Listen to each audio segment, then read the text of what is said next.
예, 오늘은 저희 2019년 봄 보선 국제교회 심령부흥의 세 번째 집회로서 이제 성령을 받으라는 제목으로 하나님의 은혜를 함께 나누도록 하겠습니다.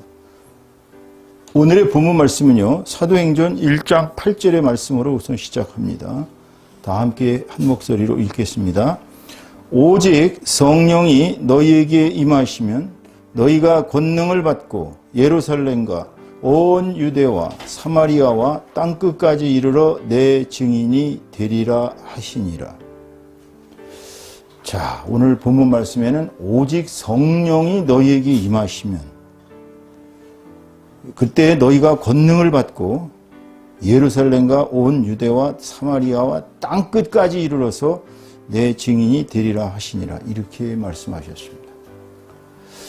자, 여러분 아시다시피 예수님은 부활하신 뒤에 40일 동안을 이 땅에 계시면서 여러 제자들, 이제 11 제자와 또 이제 여제자들, 막달라 마리아를 비롯한 여러 여제자들, 그리고 이제 또 엠마오로 가는 도상에서 두 제자들도 만나주시고, 그리고 이제 마지막 한 500명에게 동시에 나타나시기도 하셨고, 이 땅에 40일간을 살아서 수많은 제자들에게 격려하시고 고무하시고, 심지어는 당신을 3번이나 배신했던 베드로에게 네가 나를 사랑하느냐는 동일한 질문을 3번 던지시면서 내 양을 먹이라고 그를 용서하시고 그를 격려하시고, 그리고 이제 마지막에 올리브 산에서 500명이 다 함께 지켜보는 가운데서 이제 하늘로 승천하시는 장면을 볼 수가 있습니다.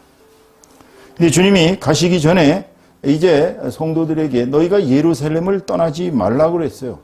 예루살렘을 떠나지 말고 이제 아버지께서 보내시는 성령이 너희들에게 임할 텐데 그때는 너희가 이제 권능을 받고 즉 파워를 받는다는 얘기예요. 그리고는 너희가 이제 온 천하에 내 증인이 될 것이라고 그렇게 얘기를 하셨습니다.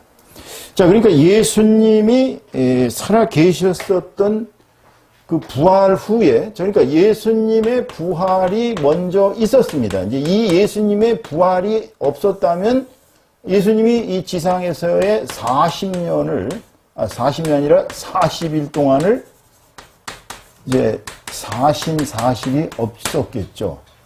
사신 후.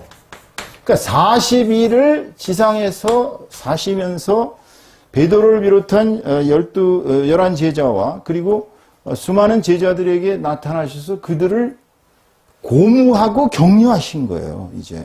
그러니까 예수님이 살아계신 걸 보니까, 아니, 십자가에 매달려서 온갖 고통을 다 당하시면서 돌아가셨고, 심지어는 로마 장병들이 그분을 옆구리를 창으로 찌르기도 하셔서 온 물과 피가 다 쏟아져 나오는 걸 봤거든요. 그런데도 불구하고 멀쩡하게 3일 뒤에 살아나셔가지고 여기저기 나타나시고 그들을 고무하고 격려하고 그러셨단 말이에요.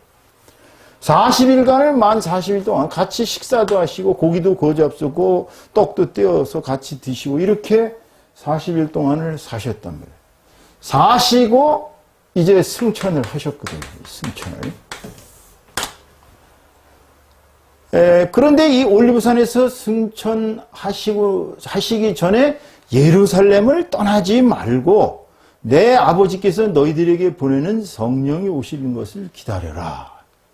그러니까 40일 동안을 이제 여기서 사셨고, 그래서 이 제자들 120명가량이, 자, 이 120명가량이 이제 문도라고 옛날 성경책에는 표현되어 있습니다만은, 40일 이후에 120명이나 되는 이제 예수님의 제자들은 여기서 말하는 예수님의 제자들은 12사도를 다 포함한 것입니다. 이제 12사도를 포함해가지고 새로 뽑힌 마띠아까지 포함해서 이 120명의 예수님의 제자들, 여기에는 뭐 막달라 마리아나 또 예수님의 친어머님 마리아, 또 이제 야고보와 요한의 어머님 마리아 등등 수많은 사람들이 마가의 다락방, 이걸 이제 유명한 마가의 다락방 사건이라고 하죠.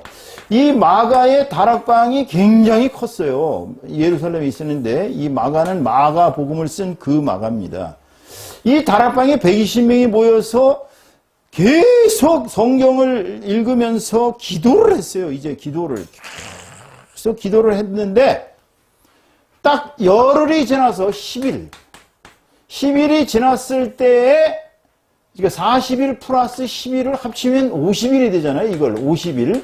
이게 50일. 우리가 이제 이 10일을 갖다가 순이라고 합니다. 한문으로 순이라고 그러는데 이게 이제 50일이기 때문에 5번이다. 그래서 오순절, 이게 이제 오순절 성령 강림 사건이 된 것입니다. 오순절 성령 강림.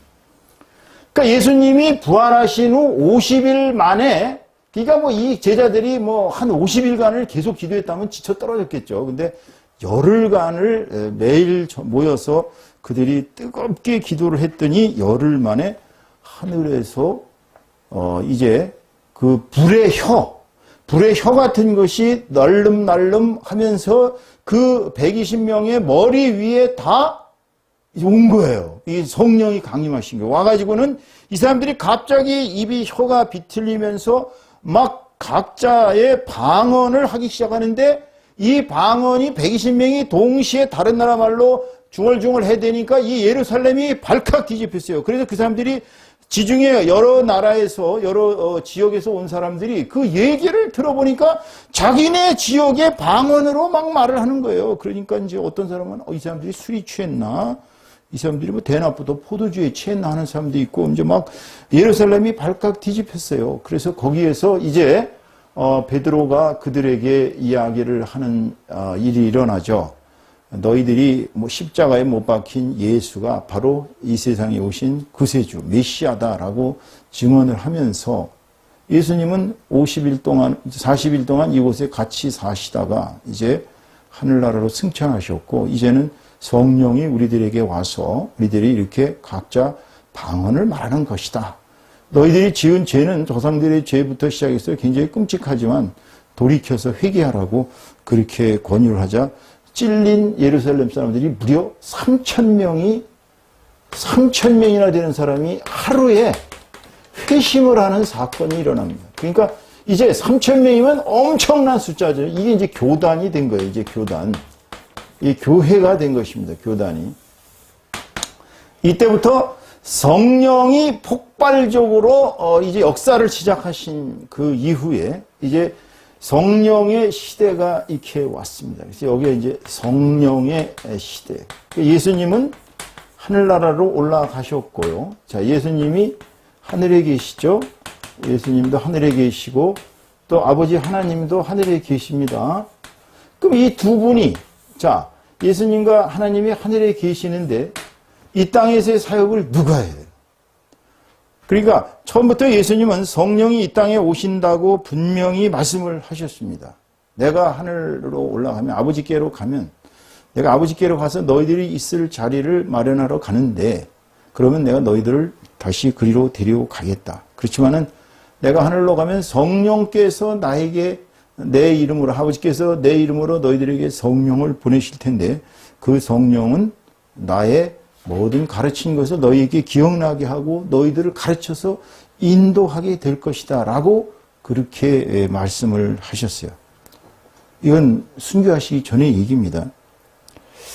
근데 이 사람들이 제일 이제 의심스러운 게 성령이 뭐 눈에 보이는 게 아니니까 성령이 눈앞에 확 드러나면 금방 믿겠는데 성령이 눈에 보이지도 않는데 성령이 존재한다고 크리스찬들이 주장하니까 과연 성령이 존재하는 것에 대한 의문점을 많이 가지고 있습니다. 그래서 오늘 첫 번째 말씀은 성령은 과연 존재하는가로부터 시작하겠습니다. 제가 여러분들한테 나눠드린 유인물을 보시면 첫 번째 성령은 과연 존재하는가입니다. 자, 창세기 1장 2절을 보겠습니다. 창세기 1장 2절을 보면요. 같이 읽겠습니다. 땅이 혼돈하고 공허하며 흑암이 깊음 위에 있고 하나님의 영은 수면 위에 운행하시느니라. 자, 제가 처음부터 말씀드렸다시피 하나님은 성부 하나님, God the Father. 자, 이제 God the Father입니다. God Father, the Father. 자, 이 성부 하나님은 본체라고 그러셨어요. 이 신의 본체. 그 다음에 성자 예수 그리스도입니다. Jesus, got the Son. 이분이 뭐라고 그랬죠? 이분은 말씀이라고 그랬어요.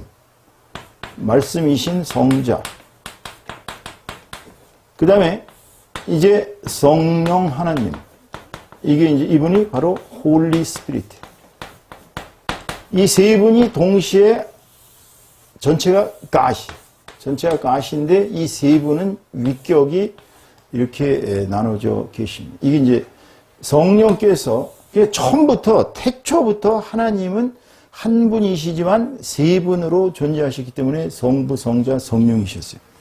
그러니까 지금 얘기하는 이 영은 하나님의 영은 수면 위에 운행하셨다고 그랬어요. 이 창세기 1장 2절 얘기입니다. 그러니까 만약 하나님의 영이 안 계셨더라면 하나님의 영이 수면 위에 운행하실 리가 없었겠죠.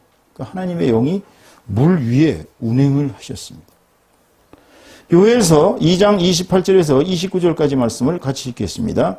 후에 내가 내 영을 만민에게 부어주리니 너희 자녀들이 장래 일을 말할 것이며 너희 늙은이는 꿈을 꾸며 너희 젊은이는 이상을 볼 것이며 그때 내가 또 내 영을 남종과 여종에게 부어줄 것이며 영을 부어주신다고 그랬어요. 하나님께서 영을 부어주신다는 얘기는 하나님의 영이 우리에게 와서 우리가 하나님께서 보여주시는 미래도 보고 또 늙은이들이 소망이 없잖아요. 늙은이들은 뭐 거의 죽음만 기다리고 있을 텐데 꿈을 꾼다는 거예요. 미래에 대한 꿈을 꾸고 젊은이들이 이상을 본다는 것입니다. 그래서 남종과 여종이 강력해져 가지고 말세가 되면 이때가 되면은 이제 남종과 여종이 하나님의 영이 강력해지기 때문에 사역도 강력해질 것입니다. 자, 이제 스가랴서 4장 6절에 보겠습니다.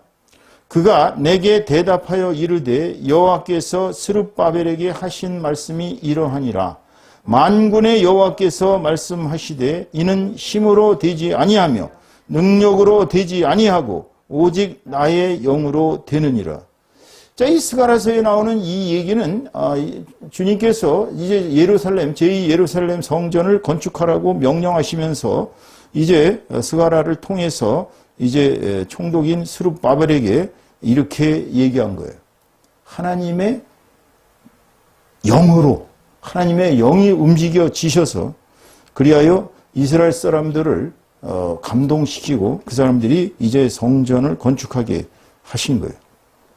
자, 이제 요한복음 3장 5절에서 8절까지의 말씀을 읽겠습니다.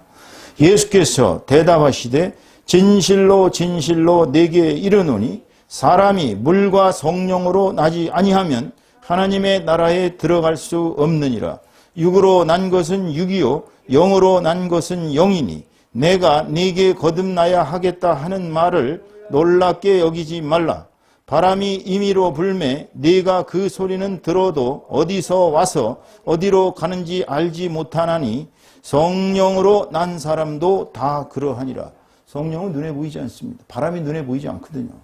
바람이 어디서 와서 어디로 가는지 모르듯이 성령도 마찬가지. 성령으로 난 사람은 하나님께서 부어주시는 이 성령이 어디서 와서 어디로 가는지를 모르지만 성령께서 인도하시는 대로 갈 수밖에 없어요. 그러니까 우리가 물로 거듭난다는 건 물의 세례를 말하고요. 그 다음에 성령으로 거듭난다는 것은 하나님의 영이 우리에게 임해서 우리가 하나님께서 인도하시는 그 성령이 인도하시는 대로 갈 수밖에 없다는 얘기예요. 자, 이제 또 고린도후서 1장 22절에서 22절까지 말씀 보겠습니다. 우리를 너희와 함께 그리스도 안에서 굳건하게 하시고 우리에게 기름을 부으신 이는 하나님이시니 그가 또한 우리에게 인치시고 보증으로 우리 마음에 성령을 주셨느니라. 자, 그러니까 성령이 존재하는 것은 틀림없는 얘기입니다. 그러니까 첫 번째 전제 조건이 성령은 존재한다라는 것을 믿으셔야 합니다. 왜냐하면 지금 하늘에 계신 아버지 하나님과 하늘에 계신 성자 예수 그리스도께서 이 땅의 사역을 직접 하시는 게 아니에요. 성령을 통해서 역사하십니다. 어떻게 사람들이 생각할 때 그럼 성령이 도대체 뭐길래 그 성령께서 이 거대한 지구 전체를 땅덩어리 전체를 관통하셔서 저 위에서 북에서 남으로 동해에서 서해까지 그 수많은 사람들에게 성령이 임하시겠느냐. 그건 하나님의 전지전능하신 능력을 잘 모르고 하는 소리죠. 하나님께서는 일시에 전 세계를 움직이시는 분입니다. 온 우주에 충만한 모든 영의 다 주인이세요. 이분은 능치 못하신 일이 없습니다. 이분은 하지 못하실 일이 없다는 얘기예요. 하기 때문에 하나님께서 예수님의 이름으로 보내시는 성령은 동시에 수십억 사람에게 같이 나타날 수도 있어요. 또 어떠한 역할도 하나님께서 명하시는 어떠한 역할도 같이 하실 수가 있는 분이에요. 이분들은 동역자거든요. 세 분이 같이 사역을 하고 계시기 때문에 성령께서는 이 땅에 오셔가지고 우리들을 성령께서 인도하시는 대로 가는 그러한 방향을 제시합니다. 그래서 이제 주님께서 내가 너희에게 보낼 보혜사는 이제 더 카운슬러라고 영어로는 번역이 됩니다. 카운슬러. 보혜사란 말이 우리말로 기가 막히게 번역이 돼 있어요. 그러니까 보혜사란 말이 무슨 뜻인지 이제 한문을 놓고 보면 되게 어렵습니다. 이게 이제 보호할 보자고 이게 이제 은혜 해자예요. 이제 은혜사, 은혜. 그러니까 이런 뜻이에요. 자, 보호하고 은혜를 베푸는 스승님이다. 막 이런 뜻으로 하셨던 것 같아요. 보혜사가. 영어로 표현하면 이제 카운슬러니까 이제 상담자예요. 그러니까 보혜사 하나님께서 이제 우리에게 오시는 이 시대에는 우리가 하나님과 하나님께서 보내셨던, 지금은 성취하셨으니까 예수 그리스도의 사역을 이분이 보혜사 하나님께서 우리에게 역사하심으로써 하시는 거예요. 우리가 예를 들어 갖고 이제 성령이 우리의 몸에 들어오면, 우리에게 들어오면 어떤 일이 일어납니까? 우리가 조금 잘못을 저지르면 우리의 죄악된 행동에 대해서 보혜사께서 우리를 직접 꾸짖으십니다. 하지 마라. 권고를 하셔요. 하지 마라. 계속 권고를 하십니다. 그래요. 보혜사께서 우리를 격려하시는 거예요. 자, 계속 우리가 기도도 열심히 하고 사역도 열심히 하고 이러면 보혜사께서 잘한다 칭찬하고 격려를 하십니다. 근데 우리가 하나님의 길에서 멀어지려고 그러면 자꾸 돌이키게 하세요. 우리 마음이 찔리게 만드시고 괴롭게 만드시고, 그러니까 어쩔 수 없이 우리가 하나님의 길로 다시 돌아오는 막 이러한 역할을 하시는 거예요. 그러니까 보혜사 하나님께서는 우리가 하나님의 올바른 길을 가게끔 인도하시는 분이에요. 그러니까 보혜사 하나님이 우리에게 오시면, 성령께서 우리에게 오시면 우리는 꼼짝 못하고 하나님의 길을 갈 수밖에 없는 존재가 되는 것입니다. 왜냐하면 우리는 처음에도 말씀드렸듯이, 부흥의 첫날부터 말씀드렸듯이 말씀이신 예수 그리스도께서 그 피와 살을 우리에게 나눠주시고 그분이 우리에게 생명수가 되시고 그분이 우리에게 생명의 떡이 되고 생명의 피가 되신다 그랬죠. 생명수가. 그렇기 때문에 그분이 하시는 모든 일에 대해서 이 하나님과 아드님, 성자 하나님이 하시는 모든 일을 성령님이 대신 하셔서 이 땅에 오셔가지고 우리에게 보혜사의 노릇, 즉 우리에게 신앙의 올바른 길잡이가 되어주시고 안내인이 되어주시고 우리를 이끄시는 분이 되기 때문에, 우리의 정신적, 영적 리더가 되시기 때문에 성령께서 우리에게 오시면 우리는 하나님의 사람으로서 정말 신과 같은 존재들로서 살아갈 수밖에 없는 것이 바로 우리인 것입니다. 그러니까 하나님께서 성령으로 임재하시겠다고 분명히 말씀을 하셨음에도 불구하고 오늘날 성도들이 성령이 어디 있느냐, 성령이 과연 존재하느냐, 여기에 대해서 회의를 갖고 있다면 그것은 잘못된 믿음입니다. 우선 성령께서 존재하시고 성령께서 강하게 나에게 역사하신다는 사실을 믿으시기 바랍니다. 아멘? 만약에 성령께서 존재하시지 않으신다면 그 사역이 얼마나 황당할지 한번 생각을 해보세요. 자, 두 분은 하늘에 계시고, 그럼 누가 이 땅에서 이 수많은 우리 그 크리스천들이 25억 명인데 뭐 25억 명 중에 사이비 거짓말하는 그런 가짜 이단들도 많겠죠. 하지만 우리 진정한 의미에서의 크리스천들, 성령께서 일일이 다 간섭하시고 타치하시고 다 하는 거예요. 그렇기 때문에 우리가 하나님께서 이 땅에 성령으로 오셔서 우리를 인도하시는 분이라는 것을 강력하게 믿고 이분의 이끄시는 대로 우리가 가야 되는 것입니다. 이것이 바로 오늘날 크리스천들이 믿음이 약해지고 우리가 어떠한 하나님의 일을 하든지 믿음으로 나아가든지 또 세상적인 어려움에 처하든지 이런 것에 있어서 우리가 힘이 약해지는 이유가 성령 하나님의 역사가 우리에게 자꾸 우리가 의심하고 불신하고 있는지 없는지도 때로는 믿을 수가 없고, 그러니까 끊임없이 성령을 우리에게 임파워 하시는 분이에요. 임파워가 뭐예요? 권능을 주신다. 권능을 주신다는 거예요. 예를 들어서 목사가 큰 집회를 갔어요. 이거 뭐 제가 들은 얘기입니다. 간증한 그분의 간증인데. 이제 뭐 필리핀인가 어딘가 갔는데 수만 명이 모인 집회에서 어떤 사람이 갑자기 이렇게 침상에다 병자를 데리고 와서 앞에다 놓고서 목사님, 이 사람을 좀 주님에게 얘기해서 좀 치료해 주십시오. 그 완전 반신불수가 된 사람이에요. 중풍병자죠. 마치 그 천장을 뚫고 이렇게 친구들이 침대를 내려놨던 뭐 그런 상황이었던 거예요. 이제 이 사람은 모골이 송연하죠. 왜냐하면 한 번도 자기가 안수해가지고 그렇게 그 중풍병자 같은 사람을 살린 경험이 없기 때문에 굉장히 등짝에 식은땀이 주르륵 흘렀다고 합니다. 처음에는. 근데 우리가 믿을 게 누구밖에 없어요? 하나님밖에 없잖아요. 그러니까 이제 과연 성령께서 역사하시는지 안 하시는지 수만 명의 눈이 두 개씩이니까 3만 명이면 약 6만 명의 눈이 반짝반짝하면서 쳐다보고 있을 거 아니에요. 그 목사님을. 그 목사님은 이제 손을 잡고 기도합시다 하고서 이제 기도를 시작했습니다. 그러니까 계속 강력하게 기도하시면서 안수하시면서 주여 역사하여 주시옵소서. 성령님 역사하여 주시옵소서. 한 30분간을 막 뜨겁게 온몸이 막 정말 진땀을 흘려가시면서 온몸에 막 땀이 막 범벅이 되어 가면서 그냥 그렇게 해서 기도를 하시고 손을 대고 주 예수 그리스도의 이름으로 기도하옵나이다 하고서 손을 딱 뗐어요. 그러면 벌떡 일어났어야 되잖아. 그래서 이분은 이제 기도를 마치고서 이제 모든 것은 자기가 할 수 있는 일은 다 했으니까. 그리고서 이제 과연 이분이 살아나는지 안 살아나는지는 하나님께서 역사하시는 거니까 등을 딱 돌아서는데 아직도 일어나질 않는 거예요. 그러니까 사람들은 웅성웅성거리기 시작합니다. 이제. 왜냐하면 아니 저렇게 뜨겁게 기도했고 성령께서 역사하신다면 일어나야 되잖아요. 근데 안 일어나는 거예요. 그래 이분이 뒤를 돌아서는데 이 환자가 벌떡 일어섰다는 거 아닙니까? 그러니까 할렐루야 그러면서 하나님께서 역사하신다고 그렇게 그들은 믿게 되었습니다. 이게 임파워예요. 하나님께서 우리에게 파워를 주시는 것은 성령의 역사입니다.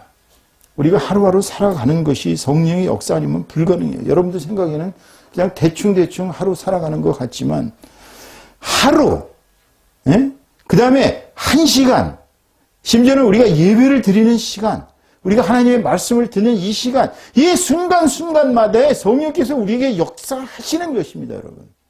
만약에 성령께서 역사하시지 않는다면 여러분들이 성경의 비밀을 알 수가 없어요. 성령이 존재하신다는 이 놀라운 비밀에 대해서 여러분이 확신을 가질 수가 없는 것입니다. 기독교인들이 수많은 사람들이 성령이 존재하는지도 모르고 때로는 어떤 사람들은 내가 과연 성령을 받았는지 안 받았는지도 모르고 그렇게 회의적으로 살아갑니다. 왜냐하면 자기가 생각했을 때 예수를 믿긴 믿어져서 믿었는데 그 뒤로부터는 뭐 생활이 나아지는 것도 없고요. 그 뒤로부터는 뭐 뜨거움도 없고 마음의 열정도 식은 것 같고 그러니까 어떻게 보면 깨너적하면 김 빠진 맥주처럼 막 그러한 상태로 신앙생활을 하는 거예요. 이건 인파워가 되지 않았어요. 성령께서 계속 강력하게 인파워를 하셔야 되는데 그게 안 되는 거예요. 바울 사도가 이제 아볼로가 이제 사역을 한 현장에 갔습니다. 가셔가지고 이제 너희가 성령의 세례를 받았느냐라고 아볼로에게 물어보죠. 아볼로는 아시다시피 굉장히 변증이 뛰어나신 분이고 설교를 엄청 잘하시는 분이었어요. 그래서 그분 때문에 수많은 신자들이 돌아왔습니다. 이제 그런데 이 아볼로가 깜짝 놀라면서 나는 요한의 세례밖에는 알지 못하겠노라. 여태까지 요한의 세례만 가르쳤다는 거예요. 요한의 세례는 죄 씻음의, 죄 사함의 회개입니다. 그것은. 성령의 회개는 아니에요. 그러자 바울 사도가 성령의 세례를 받아야 한다. 그러니까 십자가에서 분명히 돌아가신 예수님을 믿고 죄 사함의 회개는 요한의 세례, 즉 물의 세례로다가 할 수 있지만 성령의 세례를 받아야 한다라고 얘기하니까 이들이 깜짝 놀라가지고 이제 바울 사도의 안수 기도를 받습니다. 그러자 아볼로는 사도급의 인물이었어요. 근데 그분이 딱 안수를 받자마자 이제 성령이 온 것이죠. 성령이 온 가장 첫 번째 증거는 뭐냐면요. 이 성령이 오신 증거는 첫째가 이제 방언으로 우리가 일반적으로 알고 있습니다. 성령이 오시면 이제 방언이 이제 혀가 돌아가고 이제 입술이 이렇게 이상해지면서 자기도 모르는 방언이 나옵니다. 그게 이제 성령이 오신 증거예요. 두 번째로는요. 성령이 오시면은 무엇보다도 자기의 이 심장이 마음이 뜨거워져요. 이 마음이 뜨거워진 경우가 어떤 경우냐면 이 요한 웨슬리의 경우죠. 요한 웨슬리 같은 경우는 아무리 사역을 해도 성도들은 오지 않고 미국에 선교를 갔는데 되는 일이 없는 거예요. 아무것도 되는 일이 없어요. 그래가지고 이 사람은 너무나 실망을 해가지고 이제 어느 교회를 갔는데 어느 시골 목사가 그 교회에서 설교를 하는 거를 밖에서 잠시 들었는데 갑자기 그 설교를 들으면서 이 심장이 갑자기 막 뜨거워지면서 불같이 뜨거워지는 경험을 했어요. 그래서 성령께서 임하셨구나. 그리고 그때로부터는 사역이 아주 뜨겁게 확실해져 가지고서는 이제 그분은 사역자로서 세계적인 인물이 되었습니다. 이렇게 마음의 뜨거움을 줍니다. 자, 세 번째로는 성령이 오신 증거가 뭐냐면요. 사명에 대한 사명감이 아주 투철해져요. 사명감이 투철해집니다. 성령이 오시면은 예수 그리스도의 복음의 이 능력으로 사역을 해야겠다. 이렇게 사명감이 투철해집니다. 이런 분들 많아요.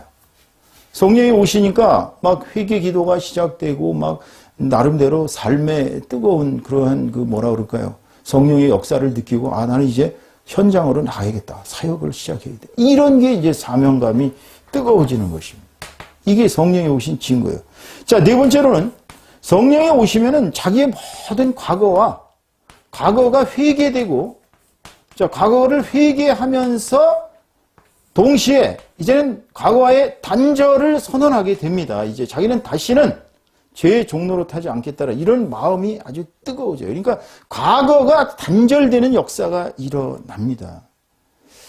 그러니까 성령께서 존재하시는 경우는 너무나도 우리에게 많은 사례로 나타났기 때문에 사실 오늘날 교회가 세계적으로 보면 장로교 계통의 교회들이 많이 이제 지금 이 성령의 역사를 좀 처음에는 인정을 잘 안 했어요. 그러다 보니까 이 오순절 성령 강림을 중심으로 한 이제 우리가 이제 오순절파라고 그러는데 이 오순절파, 성령 강림파들, 이 파들이 아주 이걸 펜타코스트라고 그러는데 이 펜타코스트의 파들이 폭발적으로 성도들이 증가되었습니다. 장로교와 감리교가 이렇게 지금 쇠퇴해가고 있다면 이 펜타코스트들은 계속 성령만 강조하다 보니까 성령의 폭발적인 역사가 일어났어요. 근데 이분들의 이제 문제도 많이 일어났었죠. 어쨌거나 성령이 존재하시고 성령이 우리에게 강하게 역사하시고 성령의 인도대로 살아갈 때에 우리가 하나님의 길을 제대로 갈 수 있다라는 이 첫 번째 사실을 여러분이 믿으신다면 지금 내가 과연 성령을 받았는가 안 받았는가에 대해서 여러분들이 한 번쯤은 돌이켜서 생각을 해 보셔야 됩니다. 지금 신앙이 깨느적해지고 도대체 내가 신앙을 살아가는 건지 아니면 그냥 내가 왜 교회를 나가는 건지 나가도 아무 흥미도 없고 예배 시간 참석하는 것도 지겹고 예배 시간 되면 그저 핸드폰 가지고 딴짓을 할 수밖에 없고 그냥 남들하고 문자 테스트나 보내고 앉아있고 예배 시간에 그냥 전혀 감흥이 없어요. 담임 목사 설교 들어도 맨날 그 소리가 그 소리고 왜 또 같은 소리를 하나. 예배 드리는 게 귀찮아요. 찬양하는 게 귀찮고 성령이 지금 여러분 속에서 역사를 멈춰가는 단계입니다. 우리 다윗 왕은 선지자였어요. 다윗 왕이 밧세바하고 간음을 저질러서 나단 선지자에게 몹시 혼나고 난 뒤로 하나님한테 혼나고 난 뒤로 그가 이제 회개를 하면서 읊은 시가 아주 유명한 시가 있습니다. 그 중에 가장 정말 우리에게 어떻게 본다면 아주 가슴에 진하게 와닿는 구절이 있다면 주의 성신을 주의 성령을 제게서 떠나지 않게 하옵소서. 망하는 거예요. 성령이 떠나가시면 사울한 꼴이 되는 것입니다. 자, 똑같은 두 왕이 있었어요. 하나는 사울 왕입니다. 이스라엘 초대왕. 이스라엘의 1대 왕이었어요. 자, 이스라엘의 2대 왕은 여러분도 아시다시피 다윗이었어요. 이 사람이 왜 망했습니까? 이 사람은 성령이 오셔서 입도 열게 하시고 예언도 하고 막강한 파워로다가 그야말로 블레셋의 모든 전쟁에서 거의 승리를 하고 국가를 단단하게 반석 위에 세웠어요. 주변의 국가들이 감히 이스라엘을 넘보지 못했습니다. 성령이 함께 하실 때. 근데 이는 사울은 아시다시피 아말렉의 왕과 아말렉의 모든 것을 진멸하라는 하나님의 명령을 거역하면서부터 이제 성령이 그에게서 떠나십니다. 하나님의 성령이 떠나갔어요. 그러다 보니까 악령이 그에게 들어와서 그는 악령에 시달려가지고 머리가 너무 아프면 다윗을 불러들여서 다윗이 수금을 타야 간신히 악신이 진정됐다는 얘기가 있습니다. 그러니까 사울은 다윗 왕과 대조적으로 자기의 행동에 대해서 회개라는 것을 못했어요. 이 사람은 회개를 못하고 그냥 악신이 지배하는, 악령이 지배하는 상태로 간 사람이고, 다윗 왕도 나쁜 짓을 저질렀습니다. 살인도 했고요. 간음도 저질렀고요. 끔찍한 죄악을 저질렀습니다. 그런데 그는 통렬한 회개를 통해서, 가슴을 찢는 회개를 통해서 용서를 받았어요. 그러니까 다윗은 평생 전쟁에 나가서 진 적이 없습니다. 왜냐하면 성령과 함께 했기 때문입니다.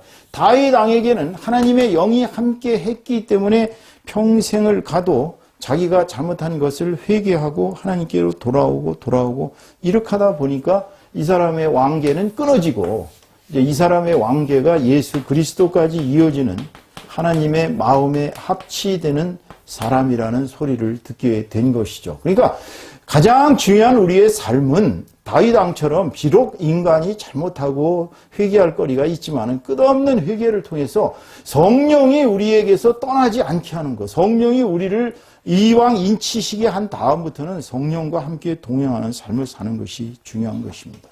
자, 오늘 이제 그렇다면 성령이 존재한다는 걸 여러분이 믿으신다면, 내가 지금 성령을 받지 못했다면 여러분은 성령이 뭐 하시는가 우선 알면서 이제 성령을 받기를 기도해야 될 줄로 믿습니다. 자, 요한복음 14장 26절을 함께 읽겠습니다. 보혜사 곧 아버지께서 내 이름으로 보내실 성령 그가 너희에게 모든 것을 가르치고 내가 너희에게 말한 모든 것을 생각나게 하리라. 그러니까 성령은 하나님께서 예수님의 이름으로 보내신다고 그랬어요. 그러니까 자, 승천하신 예수님이 하나님과 이제 God the Father, 하나님 아버지, 하나님 아버지가 계시고 God the Father가 하늘에 계시는데요. 이분이 주님하고 같이 계십니다. 자, 이제 아드님, 하나님 아드님, 아들, God the Son, Jesus, 말씀, 로가스. 자, 이 두 분이 하늘의 보좌에서 계시면서 이 땅에 오시는 성령님, 하나님 성령님. 자, God the Holy Spirit라고 하죠. God the Holy Spirit. 원래 하나님의 영은 이걸 안 쓰셔도 하나님의 성령입니다. 자, 이렇게 성령께서 이제 역사하심으로 말미암아 이제 우리는 이분들의 사역을 다 알게 된다는 거예요. 여기 나오는 게 그거예요. 아버지께서 내 이름으로 보내실 성령 그가 너희에게 모든 것을 가르치고 그 다음에 내가 너희에게 말한 모든 것을 생각나게 하신다. 그러니까 홀리 스피리트는 우리에게 예수님이 가르치신 것, 예수님이 우리에게 말한 모든 것을 생각나게 하는 그런 분이시다 이겁니다. 이게 성령님이 하시는 일이에요. 자, 두 번째로 보실까요? 고린도전서 12장 8절에서 11절까지의 말씀입니다. 어떤 사람에게는 성령으로 말미암아 지혜의 말씀을, 어떤 사람에게는 같은 성령을 따라 지식의 말씀을, 다른 사람에게는 같은 성령으로 믿음을, 어떤 사람에게는 한 성령으로 병 고치는 은사를, 어떤 사람에게는 능력 행함을, 어떤 사람에게는 예언함을, 어떤 사람에게는 영을 분별함을, 다른 사람에게는 각종 방언 말함을, 어떤 사람에게는 방언들을 통역함을 주시나니 이 모든 일은 한 성령이 행하사 그의 뜻대로 각 사람에게 나누어 주시는 것이니라. 자, 그러니까 성령께서 우리에게 하시는 일이, 자, 첫 번째 여기를 봅니다. 그래서 우선 지식의 말씀을 준다고 그랬어요. 첫 번째는 지식의 말씀을 주십니다. 두 번째로는, 이번에는 다른 사람에게는, 첫 번째가 지혜군요. 여기 지혜입니다. 지혜. 그 다음에 이제 지식이죠. 자, 두 번째는 성령으로 믿음을 주신다고 그랬어요. 믿음의 은사도 이것도 굉장한 성령의 은사입니다. 믿음은 우리가 입술로 예수를 하나님의 아들이요 구세주라고 고백한 것은 성령께서 역사하셔야 가능한 얘기지, 우리가 믿고 싶다고 믿어지는 게 아니에요. 여러분 아무리 주변에 전도를 해보세요. 끄떡도 안 합니다. 절대로 믿지 않습니다. 정말 한 사람이 예수 그리스도를 믿는 것은요, 15년, 20년 동안 기도를 해도 잘 안 되는 경우가 왕왕했어요. 본 목사도 대표적인 예입니다만. 그런데 성령께서 역사하시면 믿음의 은사를 주신다니까요. 믿게 돼요. 전혀 믿음이 불가능한 사람도 믿게 됩니다. 그게 성령의 역사예요. 자, 어떤 사람은 이제 병 고치는 은사를 우리가 이제 신유의 은사라고 그러죠. 이제 신유. 이게 지금 율자를 모르니까 그냥 신유라고 합시다. 치료, 병치료. 병치료하는 능력을 주시는 거예요. 옛날 현신의 권사님 같은 경우 탁 만지면 막 암덩어리 같은 것들이 막 나오기도 하고요. 손을 대면 낫고, 안수하면 낫고, 기도하면 낫고, 막 이런 병 고치는 은사도 받습니다. 어떤 사람은 이제 능력을 행하는 거예요. 능력이라는 건 뭐예요? 능력은 여러 가지 있을 수 있죠. 기도의 능력도 있을 수 있고요. 그 사람은 또 어떤 하나님의 일을 하는 데 있어서 행정을 잘한다든지 여러 가지 이제 능력을 막 발휘하는 거예요. 교회에서 사람들에게 전도를 한다든지. 자, 어떤 사람은 또 예언도 할 수 있어요. 예언. 이 교회에서 예언은 굉장히 중요한 것이라고 바울 사도께서 얘기하셨죠. 예언의 능력이라는 것은 교회를 위해 유익합니다. 왜냐하면 앞으로 일어날 일을 미리 다 알아서 그들에게 경계할 수도 있고요. 또 앞날에 대한 준비를 할 수가 있으니까요. 자, 그 다음에 영의 분별력, 영분별. 이거 굉장히 중요합니다. 오늘날 이단 교회들이 어마어마하게 많이 늘어났어요. 이단 교회들이 하루에도 엄청나게 많은 사람들, 거의 8,000명 수준이라든가요. 하루에 그렇게 이단으로 변하고 있다고 합니다. 그런데 영분별의 은사가 없으면 그 교회에 만약에 어느 이단이 들어와서 우리가 요즘 잘 알고 있는 신천지 같은 그런 이단들이 들어와가지고서 교묘하게 그 사람들에게 이제 이상한 교리를 심어주면 이게 사람들이 미혹의 영이 씌워지면은요, 완전히 영이 이제 사단의 길로 가는 거예요. 그러니까 영분별하는 사람은 예를 들어가지고 그 사람이 선지자라고 주장해도 영분별하는 사람은 딱 보면 이 가짜 영이구나. 이게 사기다. 이 영은 악령이 역사하고 있다. 이렇게 영분별하는 능력이 있는 사람은 너무나도 교회에 유익한 것이죠. 자, 7번째로 보세요. 그 다음에 다른 사람에게는 이제 방언을 말하는 능력. 자, 방언의 능력도 이제 성령에 주시는 능력입니다. 8번째는 방언의 통역. 이것도 또 굉장한 능력이죠. 방언 혼자서 중얼중얼 해봤자 누가 알아듣겠어요. 근데 어떤 분들이 옆에서 방언을 듣고 다 통역을 해 주신다면 굉장한 거죠. 그러니까 성령께서는 이러한 모든 능력들을, 심지어는 여기 이제 여기 전하지 않았습니다. 여기 능력에 속하는 것인데, 이 능력에 속하는 것 중에 이 전도와 선교에 대한 아주 강한 열정을 가지시고, 현장에 나가서 하나님의 복음을 전하고 또 오지에 나가서 예수 그리스도의 복음을 전하는 이런 것도 다 성령께서 주시는 능력입니다, 여러분. 자, 그렇기 때문에 다 이제 에베소서 3장 16절의 말씀을 봅니다. 그의 영광의 풍성함을 따라 그의 성령으로 말미암아 너희 속사람을 능력으로 강건하게 하시오며. 제가 말씀드렸죠. 우리가 왜 영성 생활을 해야 되냐면 매일매일 성령께서 주시는 능력이 우리에게 강하게 나타납니다. 그 대표적인 예가 이제 새벽 기도예요. 전 세계에서 이제 새벽 기도 잘하는 민족으로 우리 한민족이 꼽힙니다. 지금은 물론 나이지리아의 어느 교회에서는 하루에 아침 새벽 기도에 10만 명이 나오는 교회도 있다고 합니다. 나이지리아 어떤 교회는 부흥이 일어나가지고 10만 명이 새벽 기도를 한다고 합니다. 생각해 보세요. 새벽에 일어나기도 힘든데 새벽에 일어나서 10만 명이 기도한다는 게 얼마나 엄청난 능력입니까, 그게. 그러니까 새벽 기도 열심히 하고 성경책 매일 읽고 하루에 몇 장씩 읽고 매일 기도하고 그 다음에 주의 뜻대로 매일매일 살아가면 속사람이 강건해지지 않겠어요? 성령께서 임파하신다니까요. 이게 다 성령의 권능으로 하시는 거예요. 이게 성령의 권능은 임파워라고 했어요. 임파워. 힘을 주신단 말이에요. 힘을. 우리가 힘을 받아야 살 수 있습니다. 세상 사람들이 착각하는 게 자기 능력으로 사는 줄로 착각해요. 이 세상의 능력은, 자기의 능력은 한계가 있습니다. 자기가 능력으로 살아가봤자 지쳐요.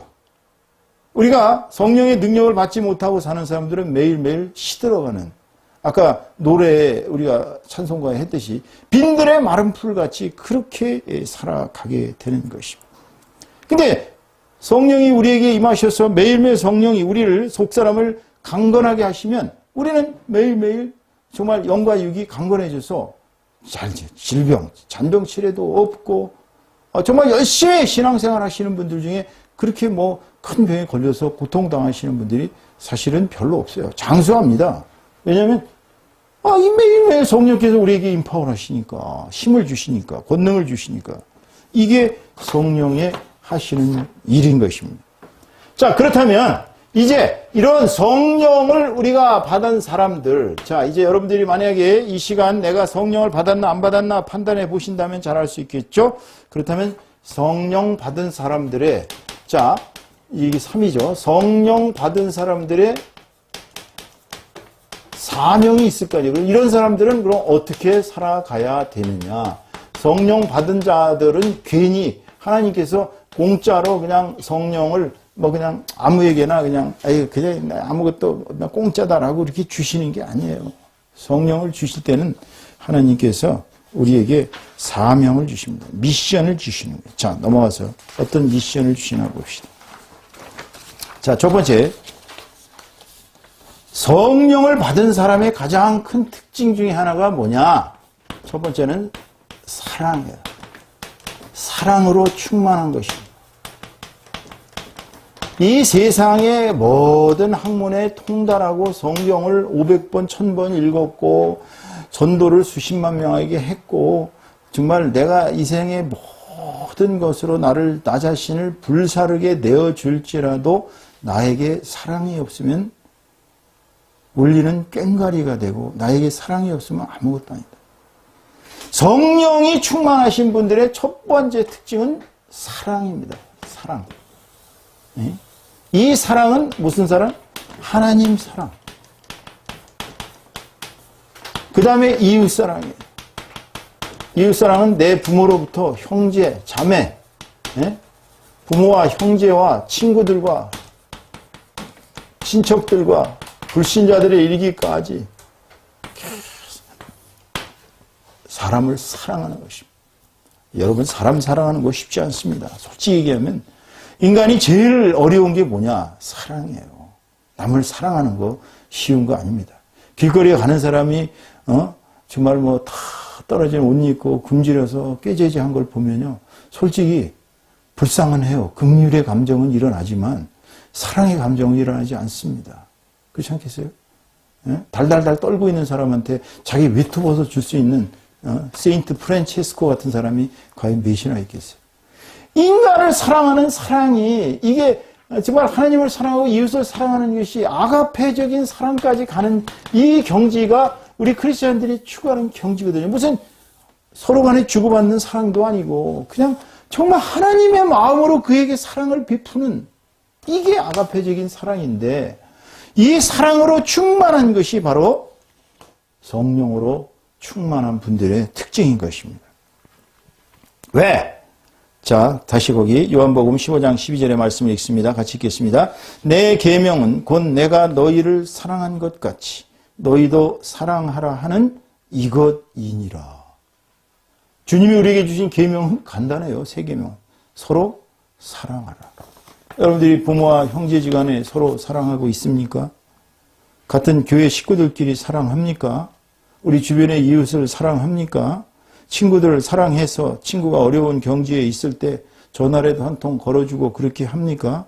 친구가 생일을 맞았는데도 페이스북에 그 글 하나 올리기 쉽지 않습니다. 저도 한 친구가 700명가량 되다 보니까 매일매일 그 생일이라고 옵니다. 근데 그거 생일 축하만 해피 버스데이 투 유 하고 끝나면 간단한 것 같아요. 그러나 그 사람들에게 그래도 덕담을 한마디씩 해주려면 그것도 보통 귀찮은 일이에요. 어떤 날은 막 5명이 생일이래. 그러면 5명에 대해서 똑같은 소리를 똑같이 써가지고 복사해갖고 올릴 수 있겠어요?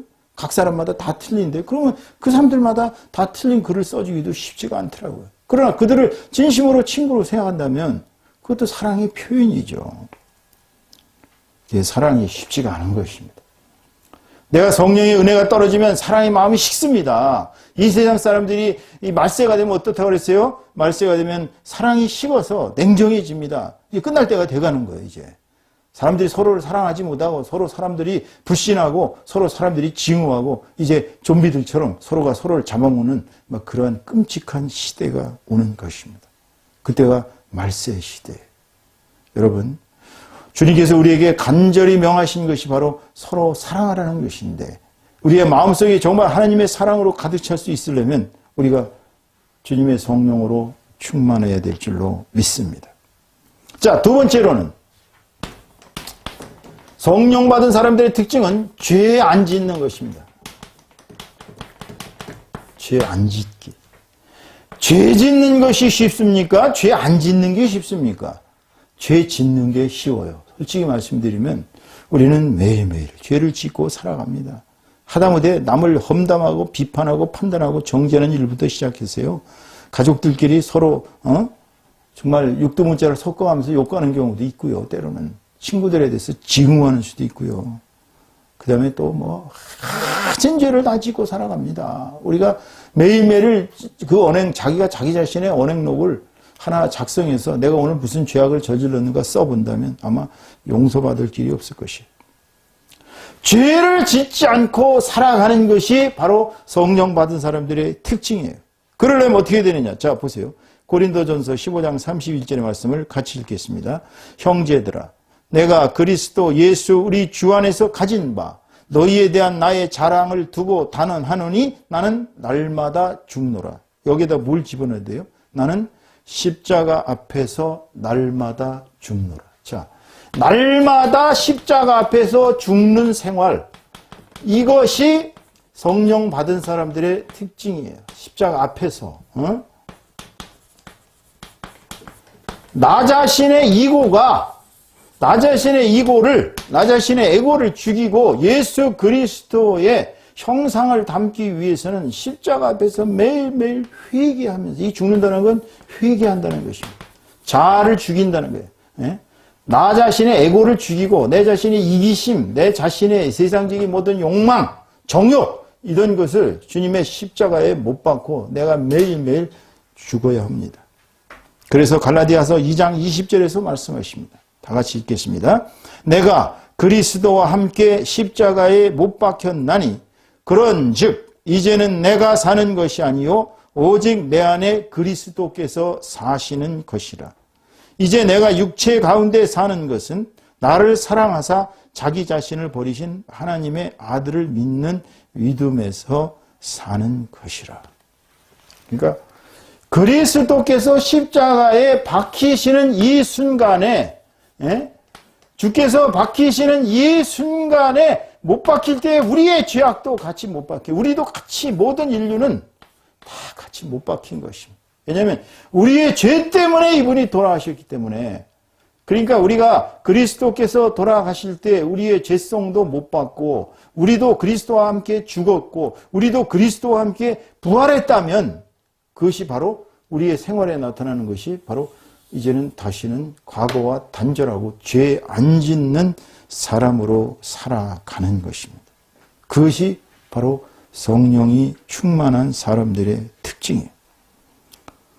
자, 이제 이렇게 사랑하고 죄 안 짓고 살면 그 다음에 어떤 경우가 나타납니까? 갈라디아서 5장 22절에서 23절까지 말씀을 같이 읽겠습니다. 오직 성령의 열매는 사랑과 실학과 화평과 오래 참음과 자비와 양선과 충성과 온유와 절제니 이 같은 것을 금지할 법이 없느니라. 그리스도 예수의 사람들은 육체와 함께 그 정욕과 탐심을 십자가에 못 박았느니라. 만일 우리가 성령으로 살면 또한 성령으로 행할지니 헛된 영광을 구하여 서로 노엽게 하거나 서로 투기하지 말지니라. 자, 세 번째로 죄를 안 지면 성령의 9가지 열매가 우리 삶에서 나타나야 됩니다. 그러니까 저 사람이 진정한 성령을 받은 사람이냐 아니냐를 판단하는 기준이 있어야 돼요. 그 기준이 뭐냐? 저 사람에게 사랑으로 충만하다. 저 사람은 항상 기쁘고 즐겁게 살아간다. 실학. 저 사람은 항상 남하고 다투지 아니하고 남을 비판하고 판단하고 정죄하지 아니하고 항상 조용하게 화평하게 살아간다. 저 사람은 참 인내심이 뛰어나다. 그저 참는다 이거야. 참음. 남이 와서 오른뺨을 때리면 왼뺨을 내밀 만큼 예수 그리스도께서 가르치신 대로 살아가는 거예요. 그 다음에 굉장히 사람이 자비로워요. 관용이 넘칩니다. 남에게는 너무너무 관용이 넘치고 자기 자신에게는 혹독할 만큼 냉정하게 자기 자신을 다스리는 사람이에요. 양선, 굿네스, 좋은 일이죠. 착한 일. 그 다음에 충성. 무엇을 맡기든지 그 사람은 충성되어야 합니다. 적당히 하는 경우가 없어요. 남의 직장에 들어가도 그 직장에서 남을 보면서 일을 하는 것이 아니라 자기를 내려다보시는 성령님의 그 가르치심대로 오직 맡은 것은 충성으로 다 행하는 그런 사람이 됩니다. 온유해요. 젠틀한 것입니다. 부드러워요. 사람이 항상 여유가 있고, 그리고 물건을 써도 절제합니다. 식당에 가서 남의 물건을 먹어도, 남의 밥을 먹고 남의 김치를 먹어도 아껴서 먹습니다. 절제해요. 자기 집 화장실에 물을 마음대로 쓰거나 휴지를 마음대로 쓰거나 이런 식이 아니라 이 세상의 모든 게 다 하나님의 것이니까 모든 게 다 절제가 됩니다. 욕망도 절제하고 먹는 것도 절제하고 물건 쓰는 것도 이게 성령의 9가지 열매예요. 이런 열매가 나타나지 않은 사람은 성령을 받았다고 인정할 근거가 없는 거예요. 왜냐하면 이미 그 사람들은 십자가에 자기 정욕과 탐심을 못 박지를 않았기 때문에 성령의 열매가 나타날 수가 없어요. 그러니까 성령의 열매가 나타나는 사람들은 그 언행에서, 말과 행동에서 다릅니다, 여러분. 성령의 열매가 나타나는 저와 여러분 다 되시기를 주님의 이름으로 축원합니다. 축원합니다. 여러분들은 첫 번째 사랑으로 충만하신 사람입니까? 여러분들은 죄를 안 짓고 살아갑니까? 여러분들은 지금 성령의 9가지 열매가 여러분의 언행 속에서 나타나고 있습니까? 만약 여러분이 이렇지 못하다고 생각이 드신다면 하루빨리 회개하십시오. 주님 앞에 회개하시고 참된 성령의 열매가 내 삶에서 맺어질 수 있도록. 말에서 맺어지는 건 소용이 없어요. 말을 허번들하게 잘하고 내가 너를 정말 불쌍히 여겨서 너를 도와줄게 해놓고서 아무 행동을 하지 않는 그러한 말은 빈 수레가 요란하듯이 아무 소용이 없는 것입니다. 진정한 말은 행동이 수반되는 말인 것입니다. 성령의 사람들은 항상 말과 행동이 일치하는 삶을 살아갑니다.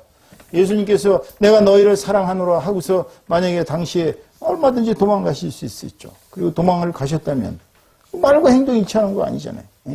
친구를 위하여 자기 목숨을 버리신다고 해놓고서는 예수님이 달아나셨더라면 십자가형을 안 당하시고 편하게 다빈치 코드인가 뭔가 소설에 나오는 그런 멀도 달당한 그러한 삶을 사셨다면 누가 그분을 지금 25억 명이나 되는 인류가 그분을 구세주로 인정을 했겠습니까?